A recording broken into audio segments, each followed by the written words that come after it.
This is the Wellness and Design Thought Leadership Series for Convo by Design, presented by ThermaSol. I am thrilled to be able to do this, talking to amazing designers, architects, creatives from all over the country about what's happening in the state of design, in their world, in their part of the country, in their little corner of their state, to find out how the industry is changing, to talk about specifically design leadership as it relates to what's happening in the space and where the industry is going, and also to talk about the concept of wellness. Wellness is by far the #1 issue that people have been talking about as it relates to design and architecture, because we've been trapped, we've been stuck at home, and people are starting to realize, well, they've realized, and now they're starting to address all of the things that they've been missing. With that, I love this, Kim and Michael. I love that you've joined me today. I really appreciate it. And for those watching, a brief background on you, your firm, and how you started and how you wound up in Colorado. Kim, I'll start with you. The first one's that's an easy question. I was born in Colorado, so one of the few actual natives. Started in Denver, but family moved to Steamboat Springs when I was very small. And then shortly after high school, I moved to Aspen, and I've been in Aspen since then. And it's been a long and interesting journey. I didn't start out thinking I wanted to be an architect. I was on the ski patrol for 10 years and loved that, and realized that wasn't going anywhere. So I actually taught myself architecture, working in the summers for very talented architects. And then after I had enough documented hours, I got to take the test. And so I've been a licensed architect. I've had my firm for almost 30 years in Aspen, and it's just been an amazing, amazing go. So I started off the Lone Ranger, and I would do a few projects, and then I would travel and I guided in the Himalaya. And I would come back and design another house.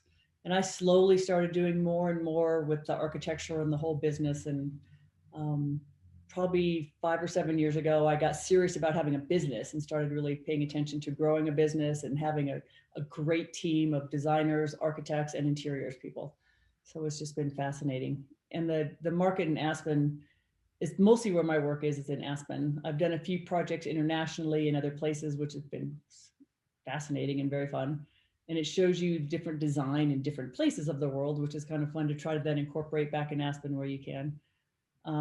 But that's our story. We've been in downtown Aspen now my team and I, for the last 10 years, with a nice little office in town and just going after it. I love that. Welcome. And Michael? Hello. Hi. Yeah, my company is Trilogy Partners, which is a construction company. And then we also have Trilogy Design Works, which is basically a design company. And we've combined the two of those into design build services. We started Trilogy Partners in 1998. The backstory of that is my brother and I worked in the motion picture business in New York City, and we had just finished one of many films and were totally exhausted. Our mother lived in Buena Vista. So we came to Colorado, and we were going to spend, a month or two just decompressing. And after about the first few days, we're pretty, I guess, ADD. We decided we needed something to do other than ski, even though I was an avid skier. And so we looked for a house to remodel, couldn't find a house to remodel. So we bought a lot and built a house and worked our tails off. But I just fell in love with working. It was very much like film, in that you assemble a team and the end goal is product. And, excellence is the high priority there. So we assembled our team, but this time we were working with architects and designers and plumbers and laborers and stuff like that. And a year later, we got the house finished, and it turned out really, really well. We sold it immediately. There was a little bidding war, and we thought to ourselves, well, do we go back to New York? Because apparently we might be actually good at this. And so in 2008 or 9, remember when we had the Great Recession, business dropped off precipitously. And I had drifted more and more into the design side of things. And I'm not an architect, but I know what I like. And so that had always been my job, is just to be more in charge of design and interiors and working with clients and that sort of thing. And during the recession, when things dropped off, I thought, well, what is the one skill that I want to develop so that the next time there's a recession, I have an advantage? And so what I learned to do was draw. And I didn't go to AutoCAD. I found this cool little program called SketchUp, and not knowing any better, I engrossed myself in SketchUp. I put in my, what is it, 5,000 or 10,000 hours or whatever that is, and I started building these complete models of these homes down to, which drawer the silverware goes in, and and so we've kind of built our business around this idea of the house becomes this virtual home that we perfect in the computer. Now we're even doing structural stuff. So we designed the shell of the house with the architectural team, the floor plans and everything, and then we developed a model, and we're incorporating, the structural stuff, but also the visual stuff, and all of the interior stuff, the furnishings, and there's some great new technology that comes along every year. So now we work with our client in a virtual design environment, and we can even use virtual reality and take them into a living room and have them look out the window and see the view of Peak One from their house. So that's kind of a little bit about our company. I started out digging a ditch, and I ended up drawing and designing wonderful homes for great clients. That's fantastic, and I love this because you're kind of taking me exactly where I want to go, and this is more of a discussion, a conversation than a Q&A. So please feel free to jump in, add on. What I wanted to ask first, and Kim, I can start with you. Colorado is a destination for so many reasons. It's got a lifestyle unto itself. It's very, I'm in Southern California, and it's very similar, I think, albeit completely different, but still so similar in certain ideas about lifestyle and living a certain way.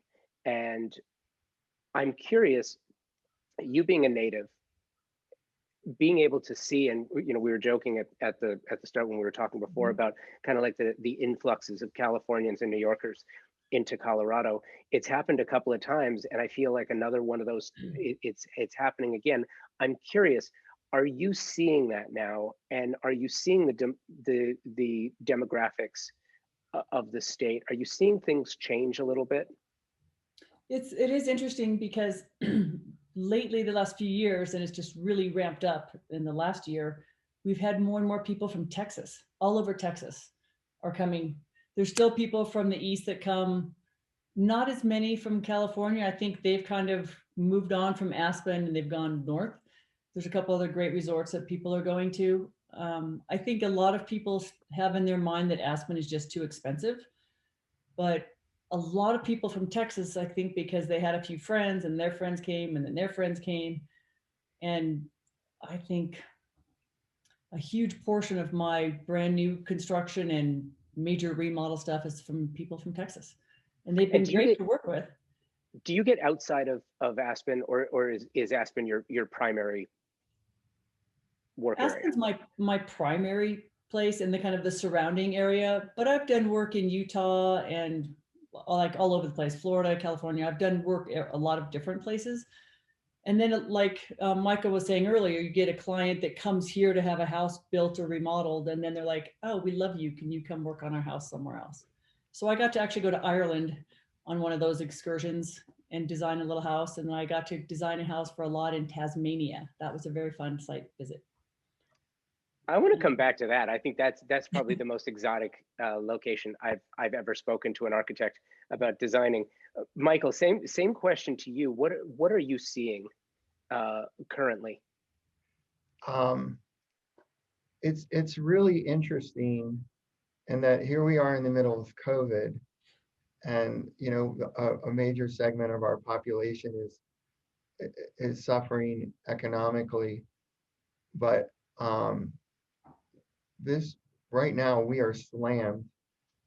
Almost all of the lots and all of the inventory for vacant land have gone off the market because people are deciding to hold just like you would a stock that you know is going to go up in value. And what we are seeing is people who had a dream, and COVID and everything else that's gone on has made them decide not to defer that dream. We are seeing, I've got two couples, they're both doctors from two couples where they're both married doctors who have told me that, you know, Denver is great and stuff, but this home is about, you know, is about family. It's about maybe reevaluating things. One of the doctors is going into telehealth. Um, I'm not, Denver is a great town. Um, I love Denver and the culture, but these guys want to get up and out of town and into the mountains. And there's something about, they had this dream, it was going to be 10 years from now, but now 10 years is just too long to wait. And, you know, lovely, lovely people that are really evaluating what the priorities in their lives are. And they're making this decision to leave a more urban environment and come up to beautiful Summit County and play in the mountains and do that on a daily basis. It's so interesting to me because you're seeing this trend, and it's fascinating to me that you're seeing the same thing happen in Colorado where you are. I'm seeing the same thing happen in California. We're seeing the same thing happen with designers that I'm talking to in Texas, and really all over the country. I think people have sort of, with so much time on our hands, rediscovered new places and new things and new places to go and new opportunities. And with that, you know, Colorado represents, it's so funny, before I hit the little red button, we were talking, and Michael, you had mentioned that you were working in Hawaii. And I said, you know, it's one of those things where when the surf's up, you know, it's hard finding people to work. And you guys told me something fascinating, that there's, what is this, the 6-inch rule? Explain this. So in Aspen, it's been the 6-inch rule, whether I worked in other businesses or now in architecture. If it snows 6 inches, pretty much everybody in the office knows they can go skiing first and then come to the office, and they can either work a little bit later or, you know, or they come in. I have one fellow that just comes in super early. So any day that he feels like it, his skis are in the corner in the office. Our office is 2 blocks from the gondola. He just grabs his gear and off he goes. And the thing that's nice about that is having that great break in the middle of the day and doing something you love and the fresh air, and it just gets your mind more in flow when you get back to your office. It's always been a great thing. And then in the summer, if there's not a 6-inch rule, there's the sun shining, so we should go for a bike ride, or that's kind of the nature of, especially in Aspen. I'm guessing it's very similar where Michael is, but in the resort areas, the whole lifestyle is so important to people that we are very flexible with our hours. It's like, here's the deadline, do whatever you want, but make sure you're done. And then we all have a great work-life balance in our days. It's been really a great thing. Work-life balance. People definitely are, a lot of the people that moved to the mountains, you know, weren't necessarily looking for a job on Wall Street. Certainly, they were kind of more focused on a balanced lifestyle. There's no question about that. And I think maybe the point is we're finding people who might have otherwise decided to live in the city are also now reaching out for a more balanced lifestyle and are joining us. Mm-hmm. And, you know, that's really exciting for a lot of these people. This is a life-changing decision for them.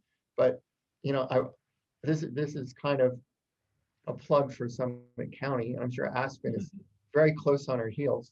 But a few years ago, they did a study of the longest life expectancy in the U.S. And there's Summit County, and there was one other county came in at 87 years as our average life expectancy in Summit County. So, you know, it's not just a myth that we are happier and healthier. It's studies support that. Yeah, it's true. How is that? And again, back to Colorado, because there is this wilderness, there's this exciting kind of getting away from urbanity, right? But now where we stand, what used to be a second home is now a first home because it's so far away and because virtual work has made it possible to do what you do from locations where you previously couldn't do it. How has that changed what you're being asked for from your clients? Are you surprised by anything, you know, seeing more gyms, seeing more spa-like bathrooms, increasing the wellness opportunities within the home, making homes more spa-like, adding steam, adding saunas, adding, you know, chromotherapy, all of these things that give you this spa-like environment, but also working on a home gym. And also, you know, maybe the open floor plan doesn't work the way that it used to work before because of how we're living now. I'm curious, what are you being asked for? And has that changed in the last 10 months? Michael, you want to start? Sure, I can answer that. Paige, who is my principal designer, and I were talking about that the other day. Is people, a lot of our folks. So Aspen and Summit are a little different. You know, Aspen, you really have to want to go there, and I love Aspen. I've spent a lot of time there. We're practically in Summit, a bedroom community of Denver now, because we're about an hour away. You know, so it's not that far, but it's a completely different lifestyle. But in any case, we talk about these people who are creating these cocoons, and you know, one of the things that we do with our modeling is that we figure out how to fit more features in the same amount of square footage. Like, how big does your bedroom really have to be, so that I can fit a gym next to it? You know, and so you know, we're building these little mini health clubs into these houses. We're not building the houses any bigger. We're just shoehorning in all of these things, like, you know, pantries and additional refrigeration. You know, all of these things, so you can go. In Summit County, you know, we talk about doing Costco runs, and so we do a Costco run, and you know, we have to go down to Denver, and we do it once, you know, a month or something, and come back with a whole bunch of food. These people are now going down doing their Costco run once or twice a year, and bringing back all this food and just stocking it away. So we are seeing a lot of that people who want to be more independent. We're seeing more solar. We're seeing more people wanting to be independent or choose to be independent, and not have to go to a health club. And basically the social event of the week is meeting somebody at the grocery store. So that's interesting. It's a little bit different in Aspen, because Aspen, like Michael said, has been more of a destination. It's been a very high-end resort for a long time. So many of those things we've been putting in houses for a long time, like the little mini gyms and a lot of those things. The biggest thing I noticed is that all of the second homeowners, that maybe not all, but a huge portion of the second homeowners, when COVID came, they came and stayed for the whole summer and enrolled their children in school here. And they never left. And the town was busier this last summer than I've ever seen it in the 38 years I've been here. And I think what a lot of these people are doing is adding a little more storage, because their homes were mostly second home vacation homes. So now we're adding better closet space, creating a little place where there can be a quiet space for an office. People are actually, now that they're here full time and they're engaging in all the different sports and fun things to do, they want a bigger mudroom or more storage in their garage so they can have skis, 2 or 3 different types of skis and all these different bicycles. And there's so many things to do both in any of the mountains of Colorado. And so everybody just needs space for all of their toys. The other thing I have noticed is people want better filtration systems. So they want air purification, better water filter systems. But the other kind of spa stuff, they've kind of been asking for that for quite a long time. They mostly want to get here and be outside, because we can still do stuff outside with COVID. You can still go hiking and skiing and still be safe. So it's been, for us, it's been a sanity saver to be able to get up early and go skin up the mountain and then come down and go to work.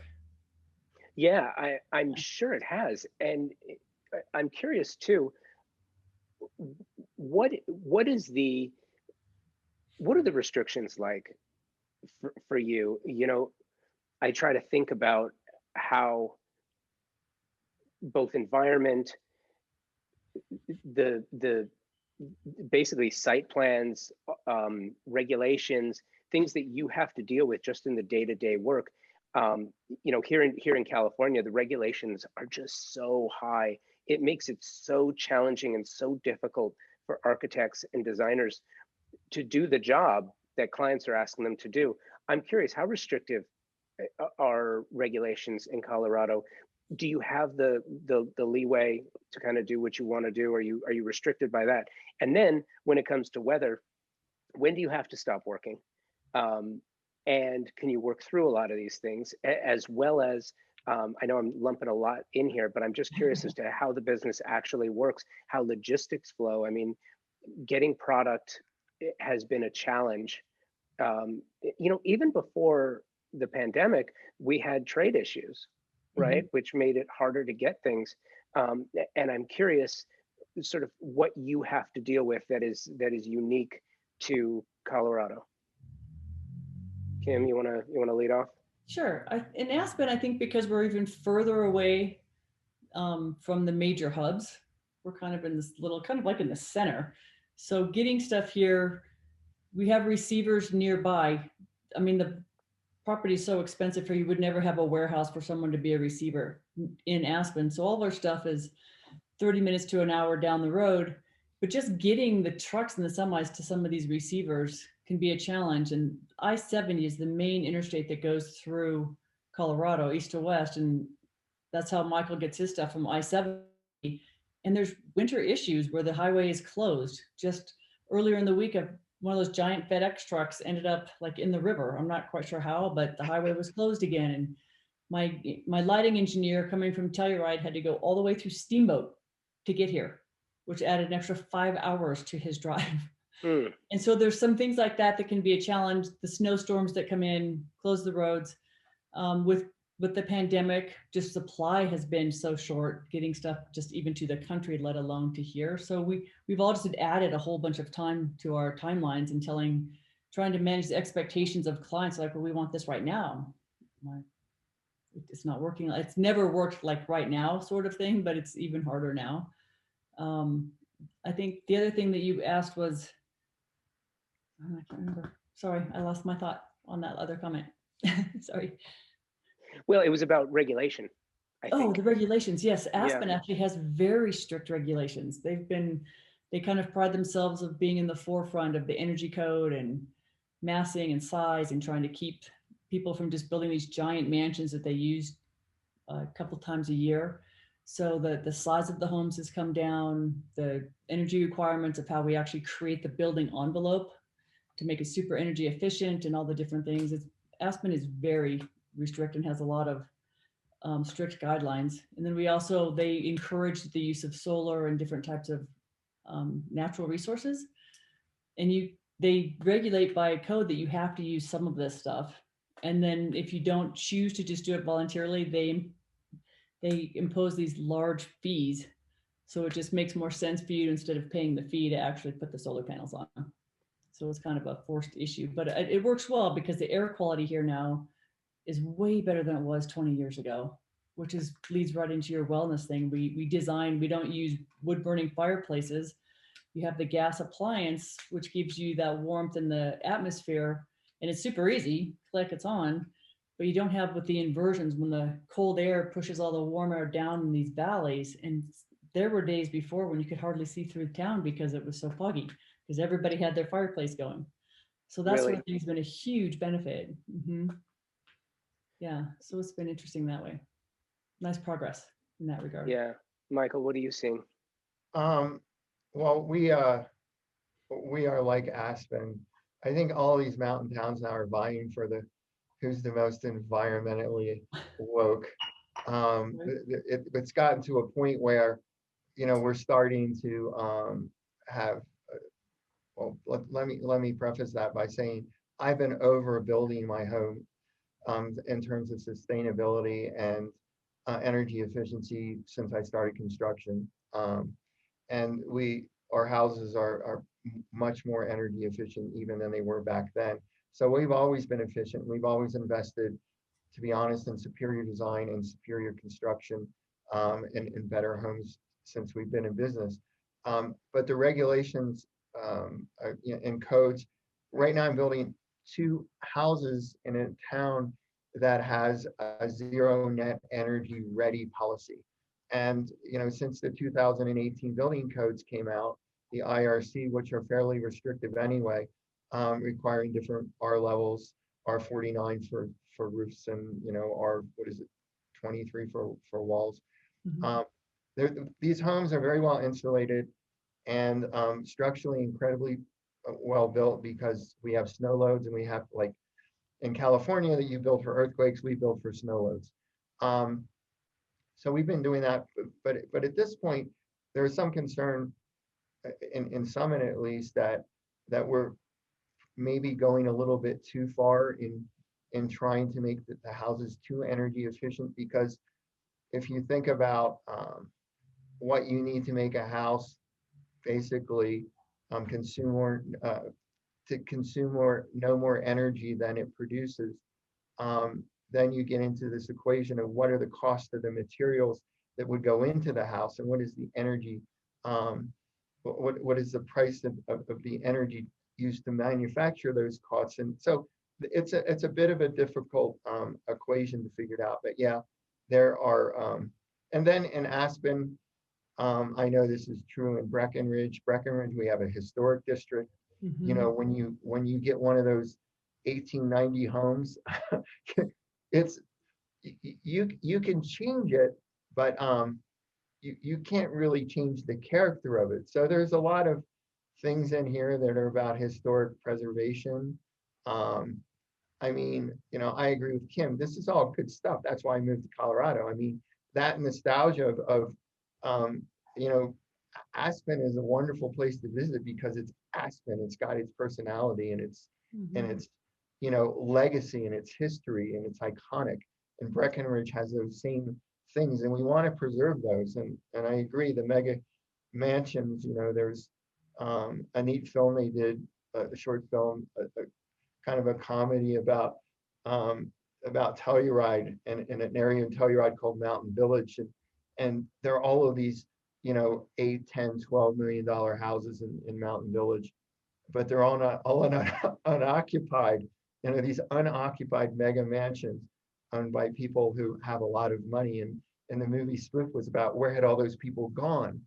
Well, we really rejoice. uh, I rejoice when our people decide to live here, to build a home here and actually come and occupy it. We Mhm. want them to make the choice that this is their new home, because I actually feel, I get pretty emotional about the whole connection with clients and building and design, and how it's a, you know, it's a life decision we made. And I get excited when people say, yes, this is going to be where I live. This is going to be where I raise my kids, my grandkids. This is the most important place on earth for us. So that's what excites me about. So I guess what I'm saying is that, yes, we have codes, but there's a big upside to those regulations and restrictions. Yeah. Well, and here's where I'm going with this too. Another similarity that Colorado has with California is now more than ever. I mean, look, you've had wildfires Mhm. forever. When you're in a mountainous forest community, lightning strikes, you're gonna get fires. It's part of how it works, right? It's the whole renewal process.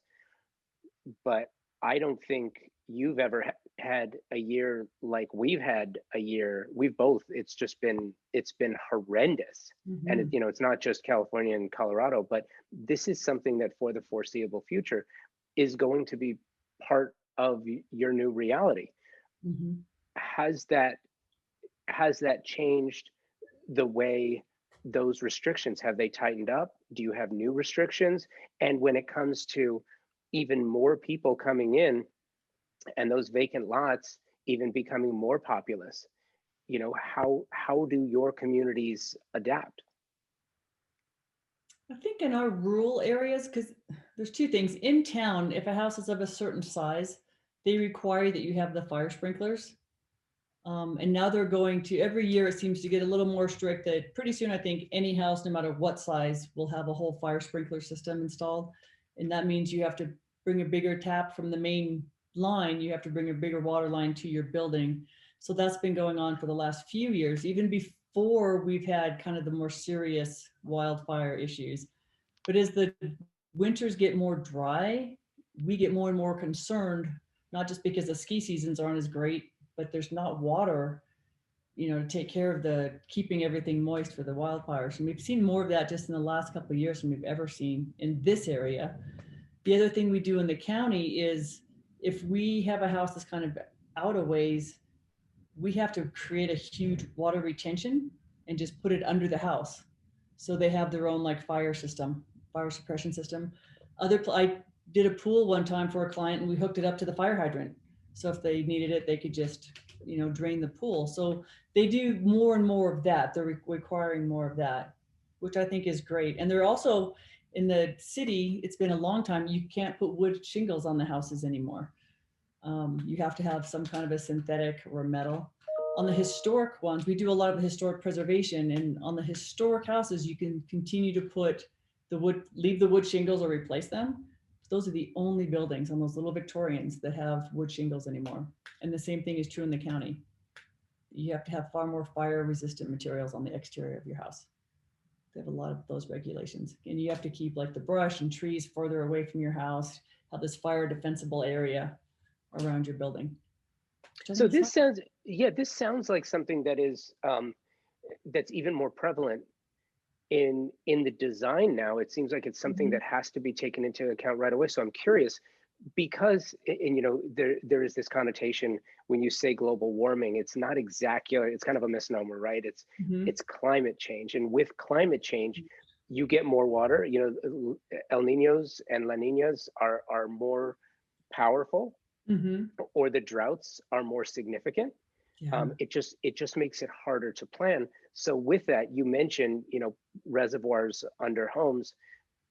How, because this is an interesting concept to me, the idea of harvesting rain and snow to serve as now, are you doing these primarily?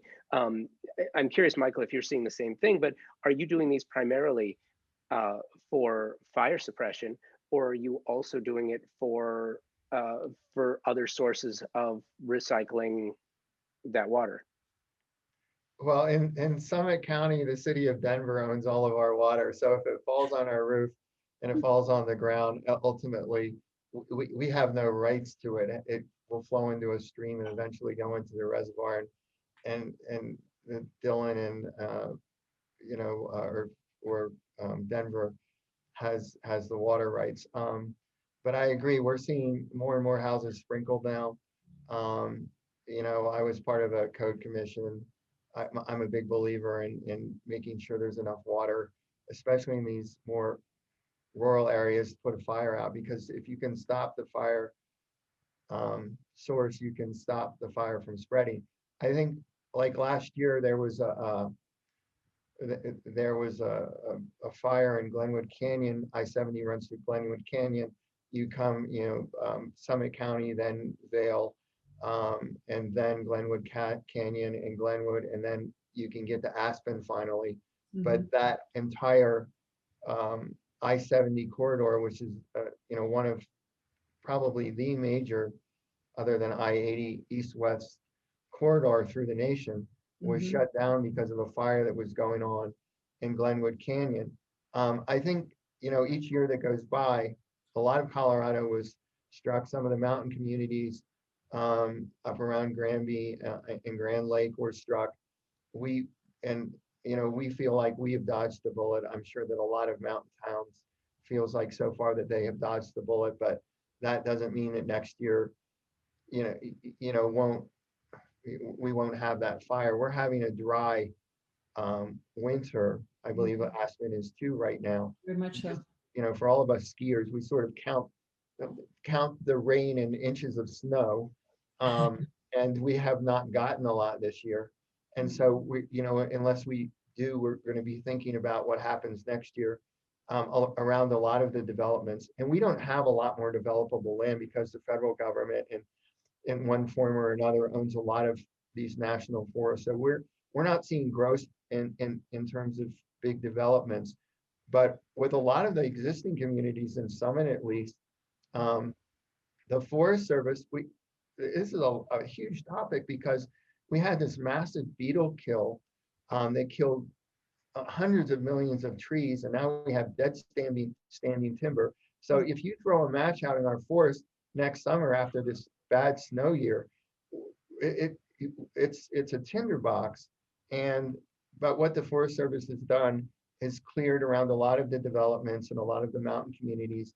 They've cleared large swaths of these dead standing trees as a fire mitigation. But you know, we had a small fire near Lake Dillon a couple of years ago, and I think we're all, you know, we've got enough going on right now.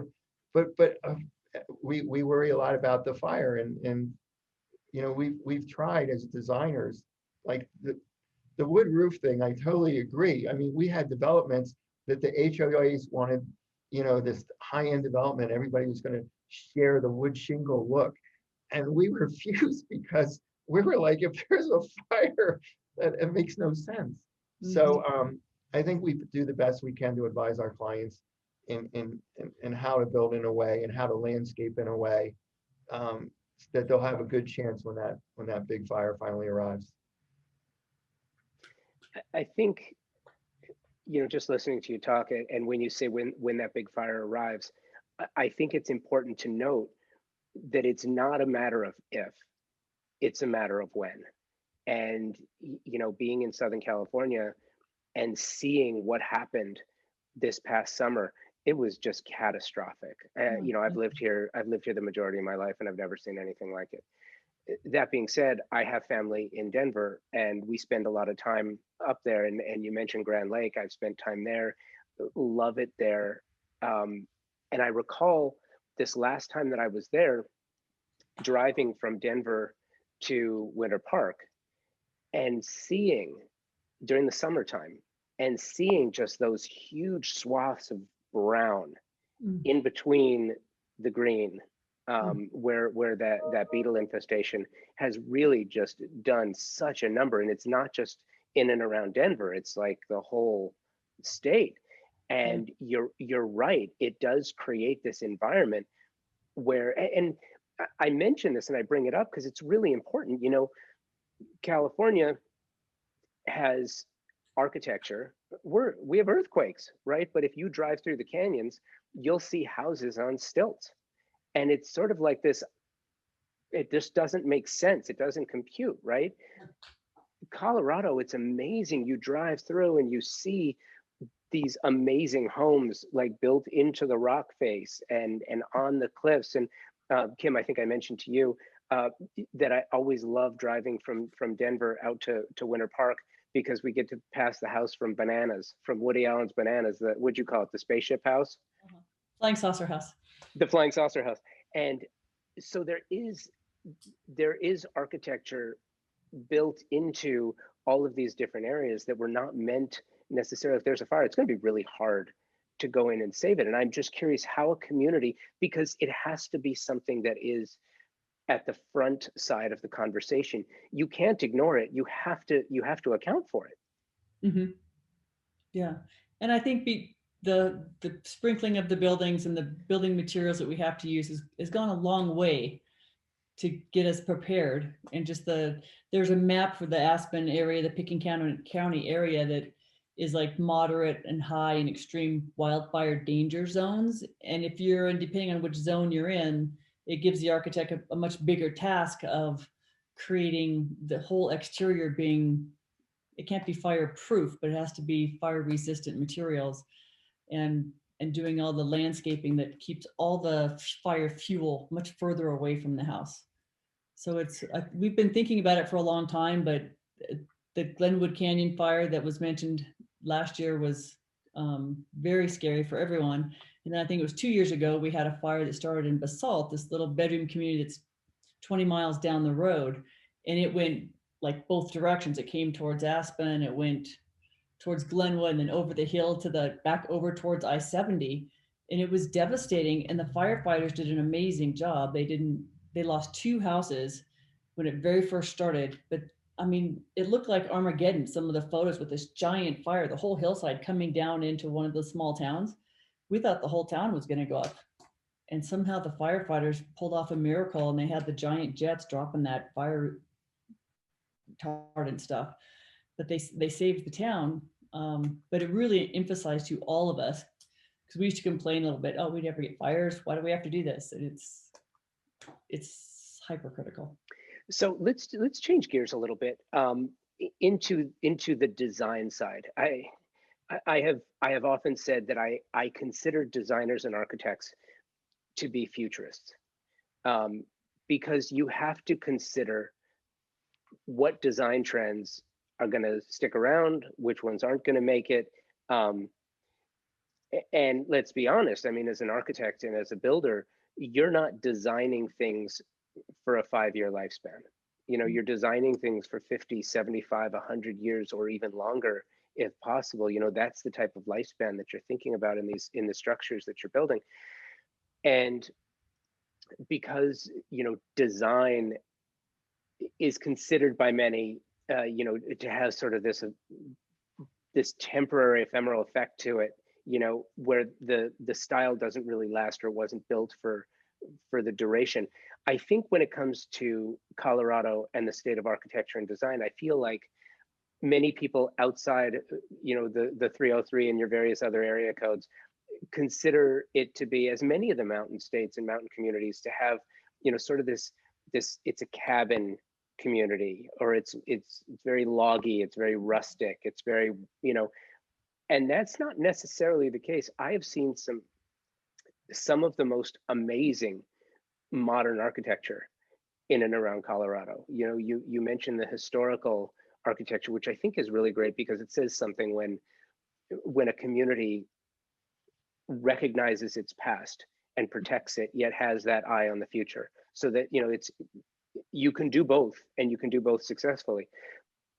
I'm curious, when it comes to your design and what you're being asked to do and what you're seeing, and Michael, I'll start with you.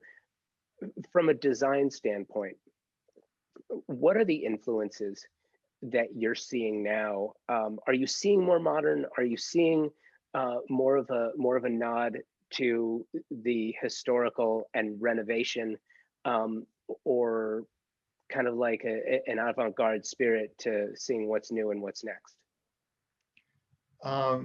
It's, you know, it's kind of funny. I think for a lot of us who are, you know, maybe architects who are in charge of the design process, which I generally am, we get excited when somebody doesn't want to build something out of a lot of big logs and hang antlers all over the place. I mean, to me, one of the greatest things about Colorado is our sun, and to me, co-joining the outside with the inside and bringing that living environment into sort of a space where, you know, in the summer, our summers are perfect. I mean, one of the reasons they say we come here for the winters, but we stay for the summers. Letting that outside in, and if we're going to let the sun in, we need windows, and that means, so one of the things my company is known for, as well as new construction and design, is what I call extreme remodels, where, you know, you look at something that was designed 25 years ago and it's got a lot of smaller windows, and probably the roof overhangs are wrong, and pretty much it's facing the wrong direction. It looks like it doesn't even, the house doesn't know where the view is. And we come in, and the first thing I want to do is open that thing up. I want to open up the inside, and I want to use some steel and get that view, find that view, bring that sun in, and make that house, you know, feel like on the inside and out. You know, that's the reason I'm in Colorado, because I'm in this house that celebrates keeping me safe and warm, but also celebrates the natural environment that I'm in. So big thumbs up to more contemporary modern design as far as I'm concerned. And also the lovely tension between, what we consider historic and iconic and natural with, this sort of man-made thing that pays homage to all of that stuff. That's a really good point. Kim, observations? I would totally agree with Michael. I've seen from being in Steamboat as a kid, a lot of the architecture was the cabins, and then the bigger homes started looking like lodges. They all had to have that ski lodge that you would see either in the Adirondacks or at the base of a ski area with the giant logs and the rocks. And I think a lot of that just felt very heavy.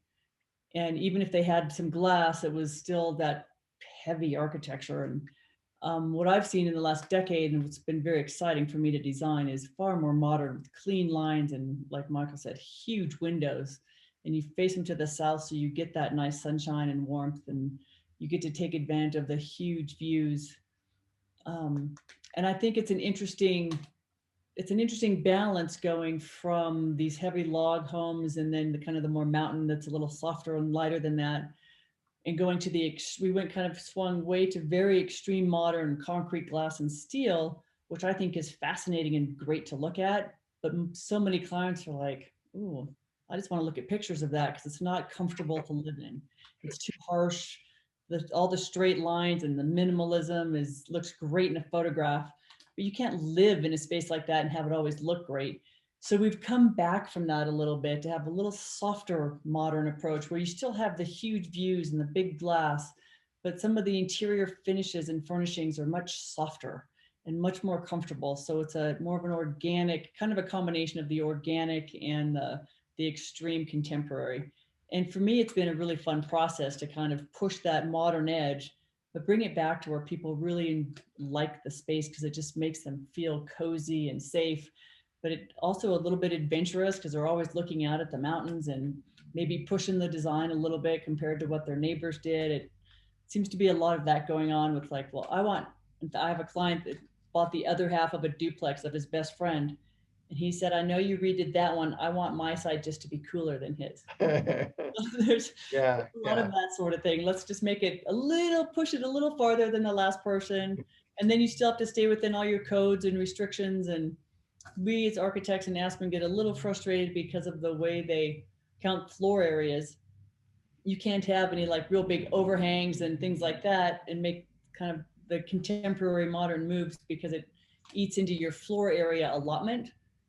And it's just the cost per square foot doesn't allow for you to waste anything on cool looks and a really great structure. So we have a lot of challenges, but that just kind of gives you one more piece of the puzzle that you have to work in. And it's been a really fun thing. That's really interesting. I didn't even consider that. With a couple of minutes that we have left, I want to ask you both to kind of take out your crystal balls here for a minute and to look into them deeply, because I'm curious, as everyone looks at their communities now, and I think, you can look at where we are and just look back, Michael, you probably can relate to this. At the end of 0809, we had this financial disaster, this crisis, which actually served, I kind of envision it the same way that you envision a lightning strike and a forest fire. It kind of emptied things out and it made way for new growth. And what we've gone through in the last 10 months, 11 months has really, that was a massive lightning strike, and it basically reset and cleared out. Think about it. It's every category. It's work, it's home, it's school, it's sports, it's life, it's everything. At the center of that is home. Because if you can't be safe and comfortable at home, there is no other option. And with that, it has caused people from coast to coast in the US and globally, really, but coast to coast in the US, because that's really what we're looking at, to sort of redefine how they want to live and where they want to be and who they want to be. Mhm. And when it comes to being who you want to be, there's a couple of places in the world where you can go. And since we're focusing on the US, you got New York, because if you can make it there, you can make it anywhere. You've got California, which is traditionally where everybody came to sort of burn their old selves and reinvent themselves and regrow. You've got Texas, which is the wild, wild west, where if you want to try something, that's where you go. Then you got Colorado, where when you want to go be alone or be with people and still be alone and be adventurous and try the mountain man or mountain woman side of you, that's where you go, which makes you a primary destination for where many people are coming. And so I wanted you to sort of take the crystal ball out and gaze into it a little bit and sort of give me your best, even if it's outside of Aspen, outside of your primary area and around Denver, sort of what do the next few years hold for the state of Colorado as it relates to specifically design and architecture, not just residential, but residential, commercial, industrial, office space. How are all of those millions of feet of office space in the state of Colorado going to be either reabsorbed, reused, reevaluated, reimagined, or canned and start again? What does this look like for the state of Colorado? Michael, I'll start with you. Well, we're, up here in the mountains, and I'll speak to what I think is going to be happening. We talked a little bit about people in the Front Range, the Denver area, north of Fort Collins, south of Pueblo, where we have 2.5 million people living. More of those people want to move up to where we are than ever before.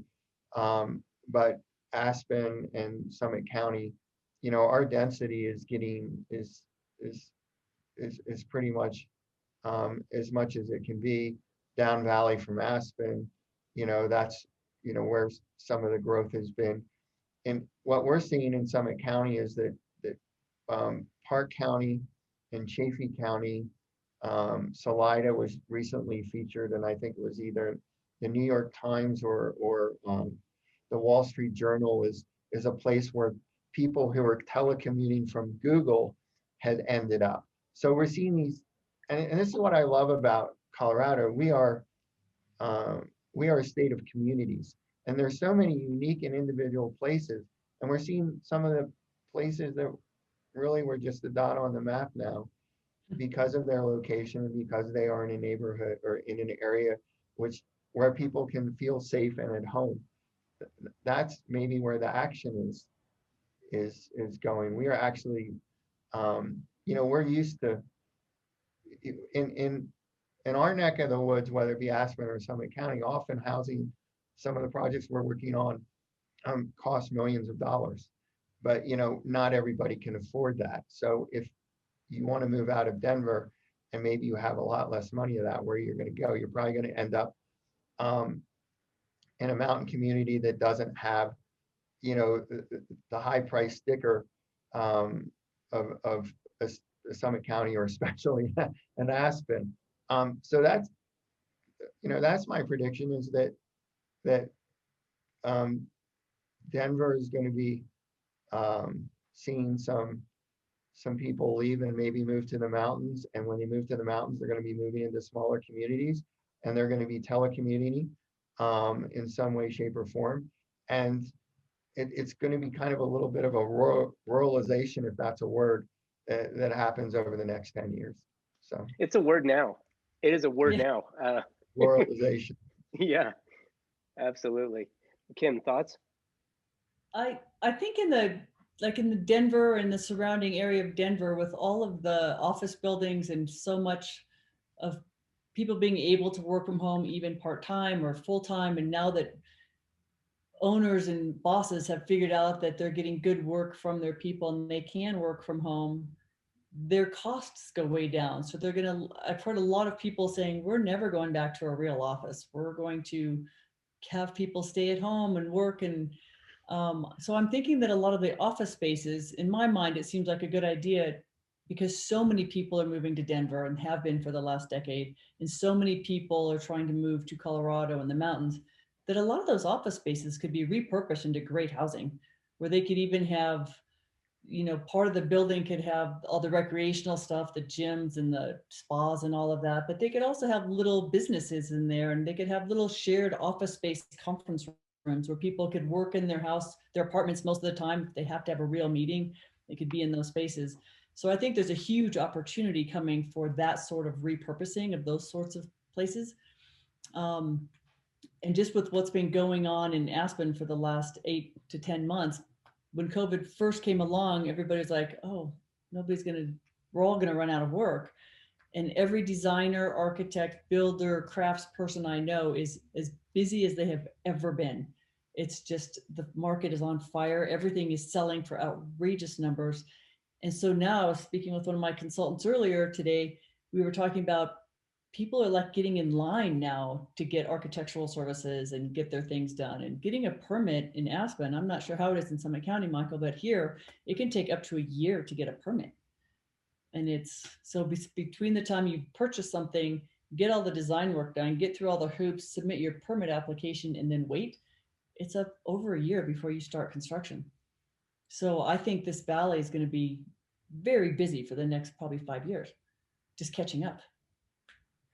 Yeah, it's so funny you say that. It's absolutely amazing, and that's what I've been hearing is, and it's interesting too. You know, if anyone doesn't believe this, who's hearing it, I mean, I think most people will, but call up and just for fun, see how long it will take you to have a pool installed. Because right now, pool installations are running into 2022, and it doesn't even matter where you are. Yeah. It's ubiquitous, and design services, which I think is great. This was fantastic. I really appreciate your ideas, your thoughts, and the information. It's really fascinating, and the wellness and design thought leadership series was created to talk to people like you, and to find out what's happening, you know, in and around the country. We're not often talking, you know, about the design and architecture, but there's some amazing things happening in Colorado, and I love what you guys are doing. Thank you very much for making the time today. Of course. Thanks so much for having us. Yes, Absolutely. thank you very much.